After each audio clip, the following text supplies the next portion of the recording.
안녕하세요, 라메 개발자입니다. 이번 영상에서는 프론트엔드에서 서버에 데이터 요청하는 방법 알아보려고 합니다. 한 구독자분께서 몇 날 며칠을 고민을 했는데 하는 법을 모르겠다고 영상을 찍어주면 안 되나요? 라고 부탁을 하셔서 한번 찍어 보겠습니다. 먼저 따라 해보고 싶으신 분들은 이렇게 하나의 클라이언트 폴더, 서버 폴더 하나씩 만들어 두고 시작하시면 됩니다. 서버에 데이터를 요청하려면 서버가 있어야겠죠. 다른 미리 만들어 놓은 좋은 서버가 있겠지만 이해를 하기 위해서 직접 서버도 만들어 봅시다. 어렵지 않으니까요. 이제 서버는 익스프레스를 사용해서 만들 건데 익스프레스 설치를 해봅시다. 그러면 터미널에서 폴더를 서버로 이동해서 먼저 Node.js 프로젝트를 하니까 npm init을 해서 패키지.json을 만들어 줘야겠죠. 이렇게 만들어 줍니다. 그 다음에 익스프레스를 사용할 거니까 npm i express 해서 익스프레스를 설치해 줍시다. 설치하면서 서버 파일을 만들어야겠죠. app.js라는 파일을 만들어서 서버 코드를 짜줍시다. 여기 익스프레스 서버 첫 코드를 짤 건데 npm을 검색해서 express라고 검색하면 라이브러리 사용법이나 여러가지 정보들이 있죠. 여기에 맨 위에 보면 샘플 코드가 있습니다. 요거 복사해서 붙여 넣어서 한번 실행시켜 볼게요.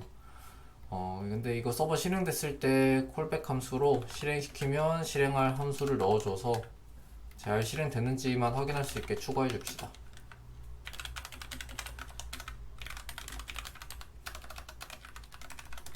서버가 잘 실행됐는지 설치가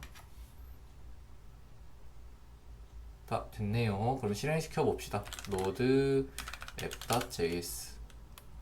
네, 서버 스타트라고 하니까 요 헬로 월드가 잘 출력되는지 접속해 봅시다. 서버 주소는 localhost 3000. 헬로 월드가 잘 리턴 되네요. 서버가 잘 돌아가고 있다는 겁니다. 자, 우리 테스트를 위해서 서버를 좀 더 만들어 볼게요. 투두리스트 API 서버를 한번 만들어 봅시다. 어려운 건 없고 데이터베이스를 지금 붙이기엔 너무 오래 걸리니까 투두리스트는 데이터를 서버의 메모리에다가 저장을 해놓고 API to도라는 곳으로 get 요청을 하면 투두리스트를 리턴하도록 하고 그 다음에 투두리스트 하나 추가하는 것만 추가해 봅시다.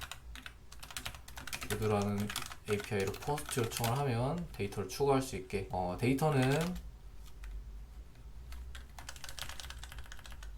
샘플 데이터 하나 만들어 볼까요? id가 있어야 될 거고 내용이 있어야겠죠. 텍스트 할 일 1이라고 적고 그 다음에 투두 리스트니까 했는지 안 했는지 필요하겠죠. 전 안 했다 라고 합시다. 그리고 id 값은 계속 고유해야 되니까 데이터가 들어올 때마다 증가시키도록 합시다. 서버 쪽은 오늘 수업 주제와 완전 깊게 연관되어 있는 건 아니니까 잘 이해가 안 돼도 그냥 따라 하시면 좋을 것 같아요. 자, 이제 서버에 데이터를 보낼 때 프론트에서는 body에다가 데이터를 넣어서 보낼 겁니다. 그래서 body에 텍스트와 run을 담아서 보낼 거고 이걸 받기 위해서는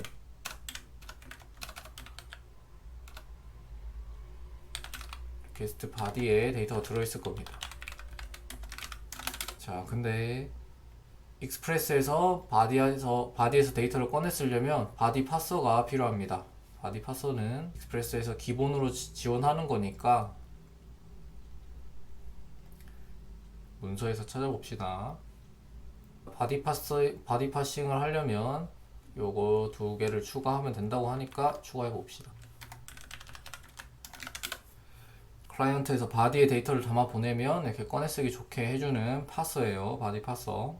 데이터를 꺼내 왔으면 할 일은 투두 리스트에다가 넣어주면 되겠죠. 새 데이터를 넣어주는데 id는 지금 id 넣어주고 한번 증가시키고 겹치지 않게 앞으로 텍스트 그대로 넣고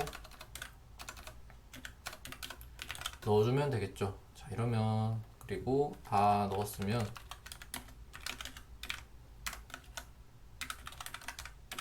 성공했다 라고 하고 여기서 응답을 안 보냈었네요. 제이슨 형태로 투두리스트를 보내줍시다. 자, 이러면 API가 완성이 됐어요. 껐다가 켜서 한번 잘 넘어오는지 봅시다. 여기 슬래시 API 투두라고 하면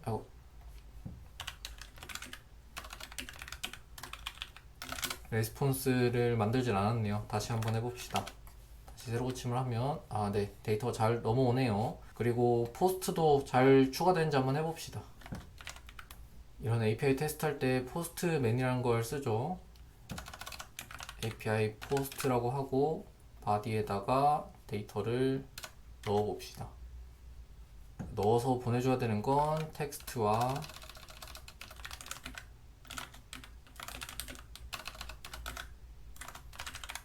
할 일이 했는지는 true라고 해봅시다. 데이터를 보내면 API post가 아니라 API to do죠. API to do 보내면 성공했다고 하고 한번 get 요청을 다시 날려봅시다. 네, 데이터 잘 추가됐네요. 그럼 추가하는 기능과 가져오는 기능 두 가지 프론트에서 이제 이 API 서버를 이용해서 데이터만 제대로 보내주면 구현할 수 있겠죠. 한번 만들어 봅시다. API 서버는 완성이 됐고 그렇게 복잡할 게 없죠. 헬로 월드는 안 쓰니까 일단 지웁시다. 이렇게 서버를 완성하고 이제 프론트 코드를 짜봅시다. 클라이언트 폴더로 이동해서 리액트로 한번 해볼게요. npx create react app 하면 리액트 코드가 생겨나죠. 자, 설치가 끝났네요. 그러면 먼저 필요 없는 코드들을 좀 지워볼게요. 처음에 create react app으로 하면 여러가지 많은 코드들이 추가가 돼 있죠. 필요 없는 것들 로고, svg, css 파일, 테스트 파일 지웁시다. 깔끔하게 이렇게 코드가 4개가 났는데 index.js에서 css 파일 없앴으니까 이거 임포트 하는 거 지워주고 app.js에서 임포트 하는 거 지워주고 그리고 여기 내용은 이걸 띄울 거 아니니까 지워주고 한번 투두 리스트를 만드는 게 목적이니까 투두 리스트라고 적어주고 화면에 잘 나오는지 봅시다. npm start를 하면 되겠죠. 네, 투두 리스트 잘 나옵니다. 그러면 이제 서버에 데이터 한번 요청을 해볼게요. 서버 요청을 할 때 라이브러리를 사용하는 방법과 그냥 기본 제공하는 API를 사용하는 방법이 있는데 기본 제공하는 API는 패치고 라이브러리는 엑시오스라는 라이브러리가 있습니다. 둘 다 한번 해볼게요. 일단 패치를 사용하면 설치할 거 없이 간편하게 이용할 수 있어서 좋겠죠. 일단 서버에 데이터를 요청하려면 어떤 게 필요할까요? 서버 주소를 알아야 되고 어떤 메소드를 사용할지 알아야 될 겁니다. 포스트맨으로 보낼 때도 따로 뭐 정해주는 게 URL이랑 데이터 메소드 요것만 가지고 데이터 잘 받아와 주죠. 그리고 지금 프론트 개발 서버가 3000번에 열리고 서버도 같이 열어야 될 텐데 서버 같이 열어봅시다. 서버 포트는 3000번이 아니라 이제 4000번으로 바꿔줍시다. 4000번으로 바꾸면 포스트맨으로 요청을 할 때 로컬호스트 4000이라고 하면 데이터가 잘 넘어오죠. 자, 그래서 어쨌든 다시 돌아가면 프론트에서 서버에 데이터 요청을 하려면 서버 주소와 http 메소드만 있으면 됩니다. 한번 그냥 써볼게요. 그리고 사용법 같은 거는 이렇게 공식 문서 찾아보면 다 나오니까 보고 따라하는 거지 뭐 외우거나 그런 거 아닙니다. 배치하고 첫 번째 인자로 서버 주소를 적습니다. http localhost 4000번의 API의 to 그리고 첫 번째 응답값은 한번 제이슨 형태로 정제를 해줘야 돼요. 레스폰스 제이슨으로 하고 그러고 나오는 진짜 데이터가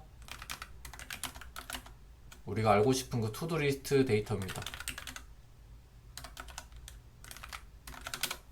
일단 한번 요청 잘 하는지 봅시다. 리액트 앱이 이 코드를 실행시키면서 서버에 요청을 하겠죠. 확인해 봅시다. 자, 이거 F12 눌러서 개발자 도구를 켜놓고 네트워크 탭에 들어가 보면 진짜 잘 네트워크 요청 잘 하는지 보입니다. 지금 기록하고 있다고 나오죠. 새로 고침 한번 해봅시다. 자, 새로 고침을 하니까 투두 요청을 했는데 빨간색으로 에러가 났어요. 그리고 보면 CORS 에러라는 이야기가 나오네요. 콘솔도 한번 봅시다. 자, 패치를 하려고 했는데 여기다가 CORS 정책에 의해서 막혔다 라고 나오네요. 이거는 개발하시면서 아주 자주 보게 되는 내용이니까 한번 짚어보고 갑시다. CORS가 뭘까요? 크로스 오리진 리소스 쉐어링의 약자입니다. 지금 일단 문제가 왜 생겼는지 한번 볼게요. 자, 지금 서버에 요청하는 거 알려달라고 했지 뭐 이런 거 하려고 한 거 아닌데 라고 하실 수 있지만 서버 요청하려고 하면 무조건 만나는 에러기 때문에 한번 짚고 가셔야 됩니다. 자, 지금 우리 개발 프론트 클라이언트는 누가 실행시켜주고 있죠? 어느 서버가? 포스트 3000번에 열려있는 리액트 개발 서버가 열어주고 있죠.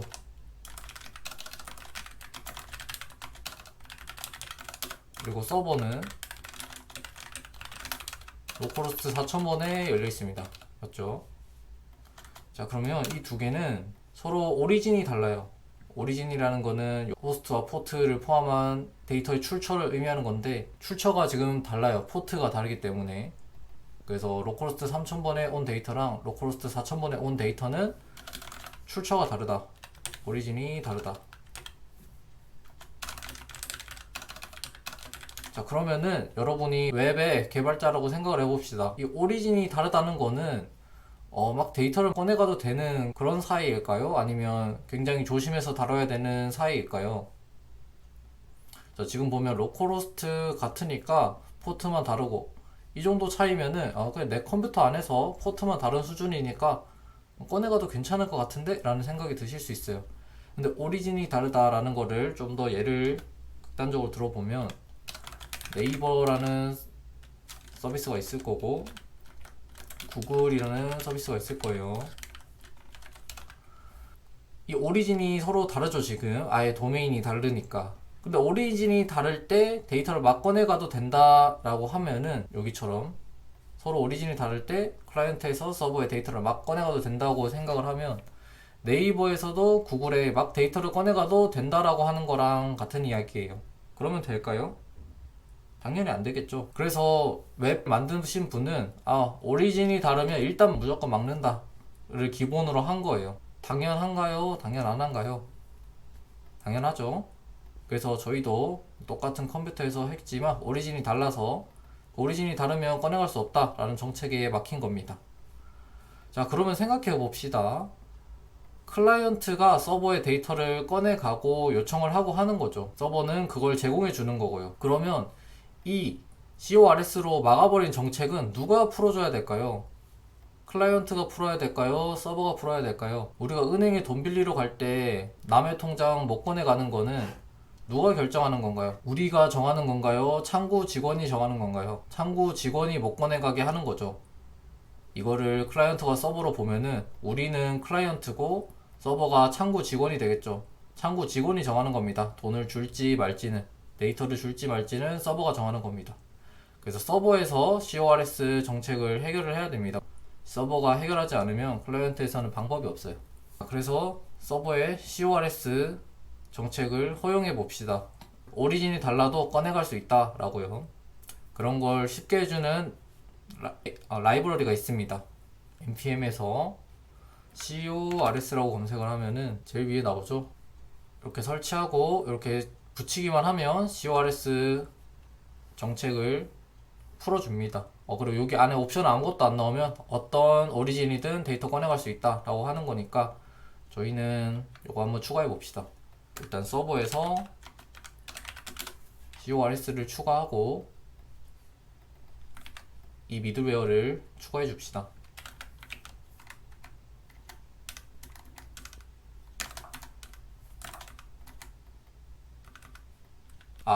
임포트를 안 했네요. 임포트 해줍시다. 자, 여기 예제에서 var하고 돼 있어도 const라고 바꿔주면 좋겠죠. 자, 서버가 잘 켜졌고 다시 한번 새로 고침해서 요청해 봅시다. 뭐가 찍혔는데 열어보면 서버에서 데이터가 잘 넘어왔습니다.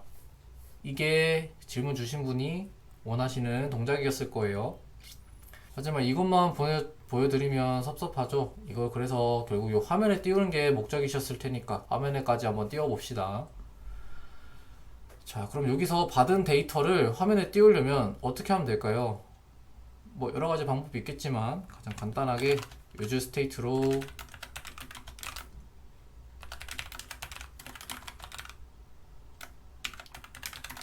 한번 해봅시다.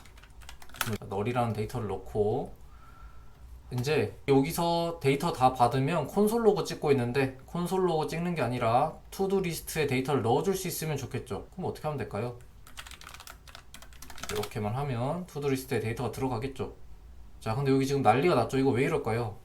지금 무슨 일일까요? 요거를 알고 계시면 나 리액트 동작하는 원리 좀 안다 이렇게 말씀드릴 수 있을 것 같네요. 일단 요 패치 때문이니까 좀 주석을 하고 다시 한번 봅시다. 왜 갑자기 저런 일이 일어난 걸까요? 대충 어떤 느낌인 것 같으세요? 리액트 코드가 계속 반복적으로 실행이 되니까 무한 루프를 돌고 있어서 저런 에러가 나는 겁니다. 무한 루프 왜 돌까요? 리액트 컴포넌트가 계속 반복해서 동작한다는 거는 계속 리렌더링이 된다는 거예요. 이 컴포넌트가 리렌더링이 계속 일어났다는 겁니다. 왜 리렌더링이 계속 일어났을까요? 코드 동작하는 순서를 한번 봅시다. 리액트 컴포넌트는 최초에 렌더링이 될 때 이 코드들을 하나씩 실행을 시킬 거예요.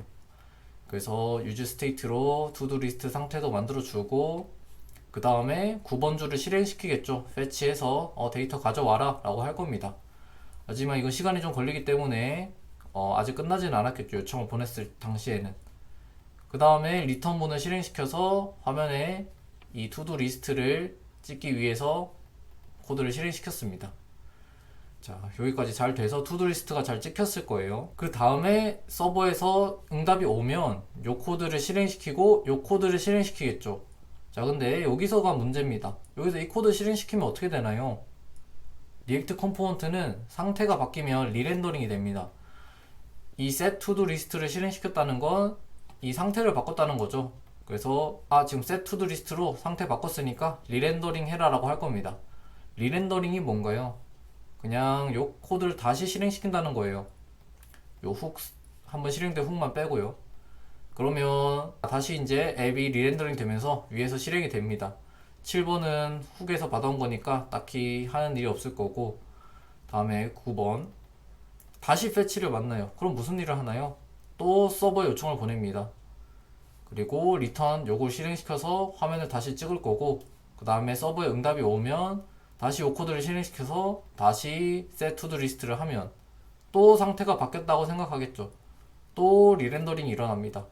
그러면 위에서부터 차례대로 또 실행시키다가 9번 실행시키고 이거 실행시키고 응답 오면 요거 실행시키고 또 실행시키고 또 다시 함수가 처음부터 실행되고 9번 실행해서 9번 실행했다가 13번 실행했다가 응답 오면 set to do 리스트 실행시키고 리렌더링이 계속 반복해서 일어나는 거 이해되시나요?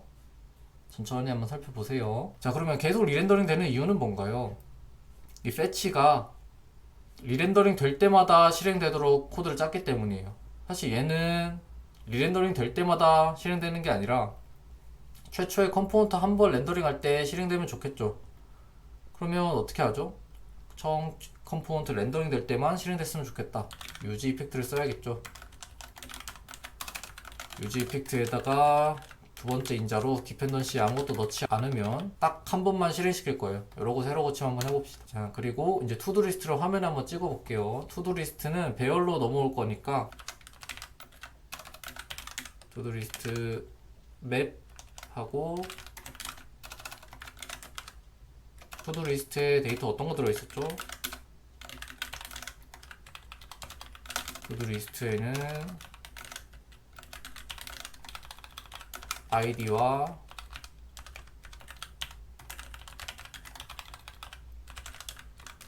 텍스트와 던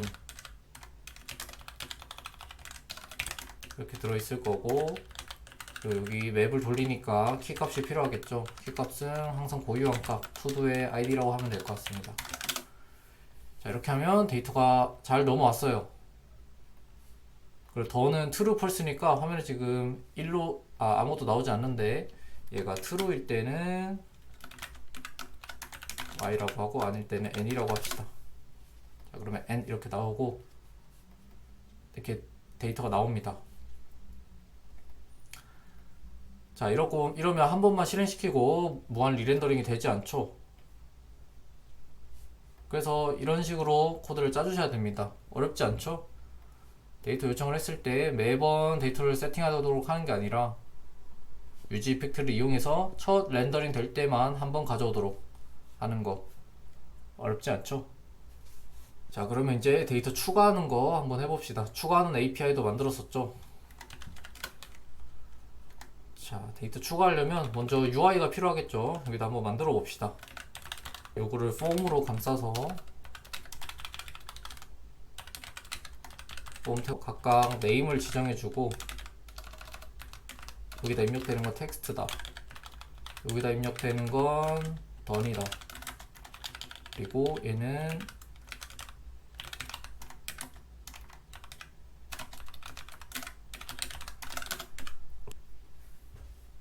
자, 이렇게 했을 때 근데 데이터 요청하기 전에 널 값이 여기 투두 리스트에 들어오면 널에 점 맵을 하면 어떻게 될까요? 이런 에러가 나오겠죠. 널에는 맵을 찍을 수가 없다. 자, 이때는 우선 여기다 옵셔널 체이닝으로 투두가 없을 때는 undefined를 만들어서 렌더링 되지 않도록 합시다. 이제 여기서 데이터 입력하고 추가 버튼을 눌렀을 때 폼의 onSubmit 이벤트를 이용해서 그 원하는 값을 받아서 데이터를 보낼 수가 있습니다.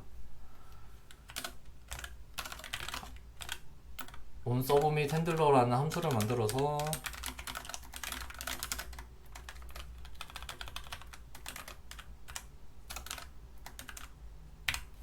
여기서 입력된 값들을 받아와 볼게요.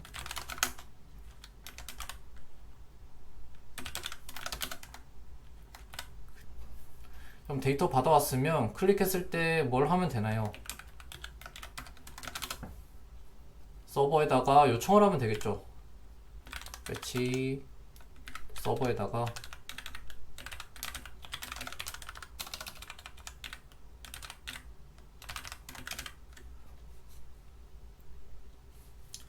데이터를 담아서 보내면 됩니다. 데이터를 넣어줄 때는 요거를 바디에다가 넣어준다고 했죠. 바디라는 곳에다가 문자열로 직렬화를 해서 보내줘야 됩니다. 이렇게 데이터를 담아서 보내주면 되고요. HTTP 메소드를 바꿔야겠죠. 아무것도 안 적으면 get 요청이에요. 근데 저희는 post 요청을 해야 되죠.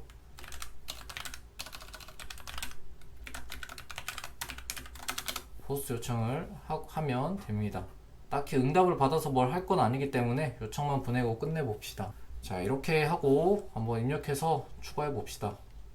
테스트 체크하고 추가 누르면 네트워크 요청 잘 보냈는지 봅시다. 이거 보내기 전에 이 서브밋을 클릭하면은 기본 동작이 있어요. 여기에 쿼리 파라미터에 각각 네임이랑 값을 넣고 get 요청을 보내버립니다. 그래서 이걸 기본 동작을 막아줘야 돼요. 기본 동작을 막고 다시 한번 해봅시다. 자, 추가 요청을 보냈는데 여기서 에러가 났네요. 근데 리퀘스트 URL이 좀 이상하게 생겼어요. 뭔가 잘못 썼나 봅니다. 여기 콜론을 안 썼네요. 콜론 쓰고 다시 자, 추가해서 네트워크 요청 보니까 포스트 성공을 했대요. 페이로드에 보면 일단 한번 확인해 봅시다. 여기 새로 고침을 하면 데이터가 추가가 됐습니다. 데이터가 추가된 거 보이시죠? 근데 텍스트가 제대로 추가가 안 된 것 같아요. 넘어오는 데이터를 한번 봅시다. 데이터가 id밖에 없고 텍스트랑 던이 안 들어갔네요.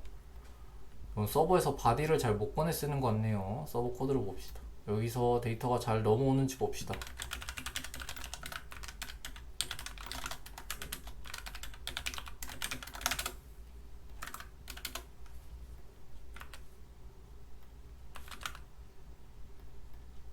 추가했을 때 바디에 데이터가 아무것도 안 들어있네요.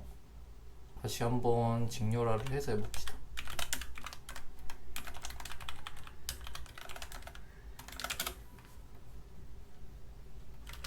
헤더에서 컨텐츠 타입을 넣어봅시다. 네, 컨텐츠 타입을 헤더에 넣으니까 그제서야 얘가 잘 인식할 수 있네요. 새로 고침해보면 데이터 잘 들어있는 거 확인할 수 있습니다. 그리고 던액에서 on이 들어가고 있는데 이건 던의 밸류가 아니라 체크드라는 값을 쓰도록 합시다. 체크 됐는지 안 됐는지를 서버에 보내야 되니까 다시 한번 테스트 1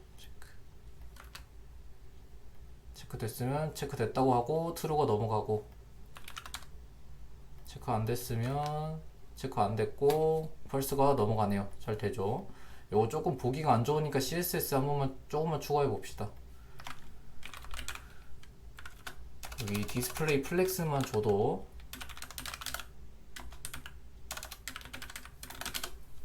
훨씬 깔끔하죠. 자, 좋습니다. 자, 이렇게까지 이해 잘 되시나요? 데이터를 추가할 때 내가 지금 보낸 데이터가 제이슨 데이터라는 걸 알려줘야 바디에서 파싱을 할 때 제이슨 형태로 파싱을 해서 꺼내쓸 수가 있습니다. 조금 복잡해 보이지만 어려운 건 없죠. 복잡한 거랑 어려운 건 다른 겁니다. 자, 그러면 원하는 기능은 다 만들었는데 사실 성에 차지 않습니다. 데이터를 추가를 하면 바로 추가돼야지 왜 추가가 바로 안 될까요?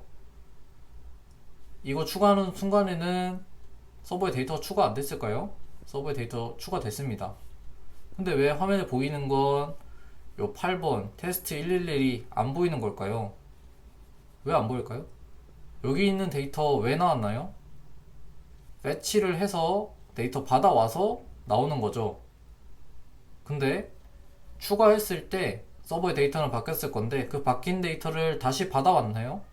안 받아왔죠. 그럼 어떻게 하면 될까요? 클릭하고 나면 다시 받아오도록 하면 됩니다. 간단하죠? 그렇게 개발자가 직접 한 땀 한 땀 해줘야 돼요. 그러면 이제 요 패치 요청이 끝나면 요 다시 받아오는 코드를 짜면 되겠죠. 패치에서 요청이 끝났을 때 이렇게 하면 잘 될 겁니다. 한번 추가해 볼게요. 잘 되죠? 잘 됩니다. 근데 이렇게 코드를 짜면 뭐가 문제인가요? 똑같은 코드를 중복을 했죠. 이러면 굉장히 나쁜 코드입니다. 중복이 일어났으니까 공통 부분 한번 빼볼게요. 여러 코드를 하나로 빼는 건 이렇게 함수를 만들어서 빼면 되죠. 함수를 빼고 원래 쓰던 곳에서는 이걸 실행만 시켜주면 됩니다.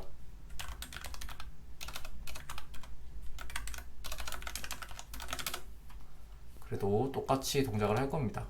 자, 지금 데이터가 너무 많아졌으니까 서버를 껐다가 켜볼게요. 데이터가 서버의 메모리에 저장되어 있기 때문에 껐다가 켜면 이 코드가 다시 실행되면서 이렇게 초기화가 되겠죠. 하나가 생겼습니다. 데이터 추가하면 잘 추가가 됩니다. 너무 쉽죠? 어려운 게 있나요? 자, 다음에 지금 패치를 썼는데 이제 엑시오스 한번 써볼게요. 엑시오스 쓰는 건 패치보다 더 쉽습니다. 먼저 엑시오스 설치를 해볼게요.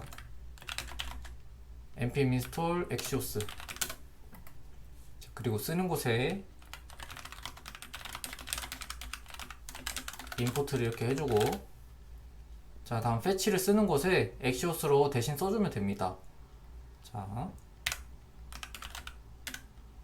엑시오스하고 get 요청을 보낼 거면 get, 그 다음에 서버 URL,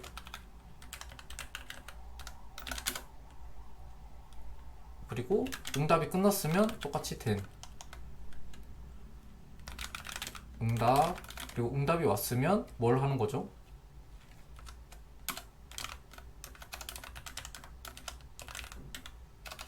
응답의 데이터를 set to do 리스트에다 넣어주면 되죠. 응답의 데이터는 response.data에 들어있어요. 자, 이렇게 엑시오스를 사용하면 깔끔하게 수정할 수가 있습니다. 별로 안 깔끔해 보인다면 어싱크 어웨이 문법을 사용해서 더 직관적으로 보이게 할 수 있어요. 먼저 어웨이 문법을 쓰기 위해서 어싱크로 감싸주고 엑시오스 앞에다가 어웨이트를 붙여줍니다. 그럼 then으로 처리해야 했던 부분을 이 리턴 값을 받아서 처리할 수 있게 되죠. 그 then에서 했던 동작들은 리스폰스의 데이터죠. 이렇게만 하면 깔끔하게 됩니다. 데이터 가져오는 게 훨씬 깔끔하게 됐죠. 자, 여기는 더 쉽습니다. 이 부분은 주석을 하고 똑같이 어싱크 붙이고 axios.post 고 서버 주소도 겹치니까 따로 빼줍시다. 서버 주소라고 쓰고, 원래 서버 주소라고 쓰던데 서버 URL이라고 쓰고, 얘도 URL이 똑같죠. 서버 URL. 그리고 데이터를 넣는 곳은 두 번째 인자로. 자, 이 엑시오스는 패치에서 직렬화 해줬던 부분, 헤더에 컨텐츠 타입 넣어주었던 부분, 이런 걸 생략해도 됩니다. 이렇게만 해도 똑같은 일을 해줘요. 그리고 메소드도 따로 옵션을 추가해서 넣는 게 아니라 이렇게 axios.post로 간단하게 쓸 수 있으니까 너무 좋죠. 그리고 이 응답이 끝나면 배치 데이터 하면 되니까 이렇게 깔끔하게 코드를 쓸 수 있어요. 똑같이 잘 동작하는지 봅시다. 자, 지금 다시 테스트 추가하면 잘 되죠. 너무 쉽습니다. 자, 여기서 이제 더 배워볼 만한 건 뭐 수정하고 삭제하는 API 사용하는 건데, 그건 뭐 여기서 크게 벗어나지가 않아요. 그 다음에 더 배워볼 만한 건 데이터 가져오는 게 사실 이렇게 매번 코드를 짜면 힘들죠. 그래서 이렇게 자주 사용하는 코드들을 커스텀 훅으로 뺄 수도 있어요. 그래서 뭐 use query나 use fetch 같은 이름으로 따로 이 코드들을 빼서 어디서든지 쓸 수 있게 할 수 있습니다. 또 그렇게 쓰면은, 내가 만들어서 쓰면 너무 유용한데 다른 사람들도 그렇게 쓰면 좋겠죠. 그래서 만들어진 라이브러리가 있어요. 리액트 쿼리라는 라이브러리가 있는데, 그걸 사용하면 이런 데이터 가져오는 거를 더 쉽게 할 수 있어요. 다음에 또 부족한 거는 데이터가 가져오는 동안에는 로딩이 일어나죠. 로딩 중이라는 처리를 하는 과정도 필요한데, 그것도 범위를 넘어선다고 생각해서 아직 하지 않았습니다. 그리고 에러 처리. 만약에 서버에 요청을 보냈는데 에러가 발생할 수도 있겠죠. 그럼 에러를 어떻게 감지하고 처리할 건지, 이 부분에 대해서도 공부해보면 좋은데, 이건 다음에 시간이 되면 또 다뤄봤으면 좋겠네요. 네, 도움이 되셨으면 좋겠습니다. 긴 영상 봐주셔서 감사합니다.